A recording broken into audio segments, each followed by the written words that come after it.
Here at ISE 2025, art and technology are intertwining. I'm joined today by Alice Labourel, who is an artist here, based in Barcelona, who is showing some amazing artwork here at the show and elsewhere. Alice, it's great to be with you.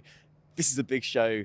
Art is becoming a centerpiece at the show this year, and technology is blending into that. You are displaying a piece here tonight, aren't you? I believe it's called A Tiny Bead of Pure Life. Could you tell me a bit about that?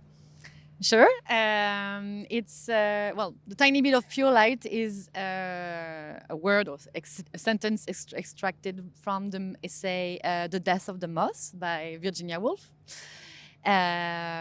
It's a novel that really inspired me in the sense that she, as many artists, I guess, and I mean through it, the purpose of art, no, is to look at the insignificant things in nature or the very hidden beauties in nature, and through her poetry and through her length, she shares the beauty of it, and she shares also amazing life lessons out of tiny things. And I think for me, my role as an artist, I always see it as kind of finding ways to reveal the beauties of what we found in nature, no matter what the tool is, no matter what the visual comes, like the form it takes. But I think that's a really interesting way of emphasizing this, no? That everything is in nature, everything is there already, and what the artist bring to it, translate it so that the audience and that people can appreciate. I think that's for me the essence of art, really. Yeah, I think you're absolutely right there. I mean, and then also when it comes to technology, everything is connected, right? Art and technology are fusing together in a way. Could you tell me a bit about your process and how you make that happen as an artist? Well, interesting, because the piece that I'm going to present tonight is basically a series of photographs of movements of based on the butterfly, because that's also what the essay was about, the movement of a butterfly.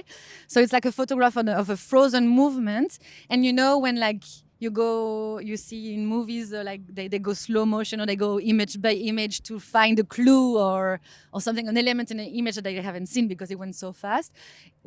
Tonight we're going to try to look through these images with a microscopic lens and go into the details. And the way the technology helped me to achieve that is starting with modeling in 3D, using the computer to generate images, but me with a software. Let's say it's the more traditional way now.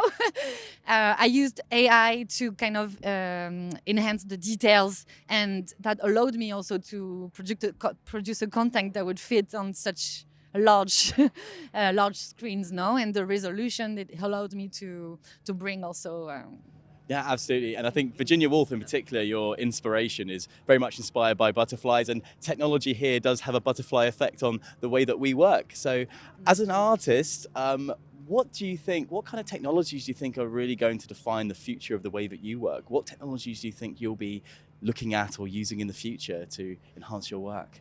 To me personally, I'm an architect originally, and I think for me, my goal has always been to have an impact on the people's body, emotions, on their emotions through the experience with the human body, through movements, basically.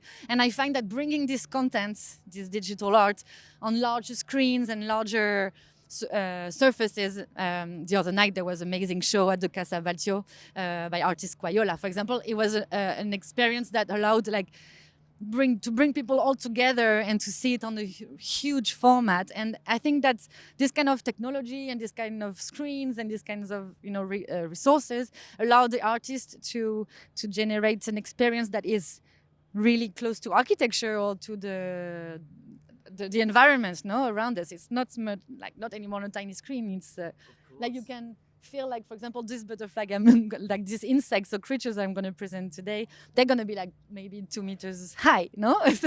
And I think that's really amazing, what we can do, in terms of, because now it can have the size of myself, no? It's enhance this.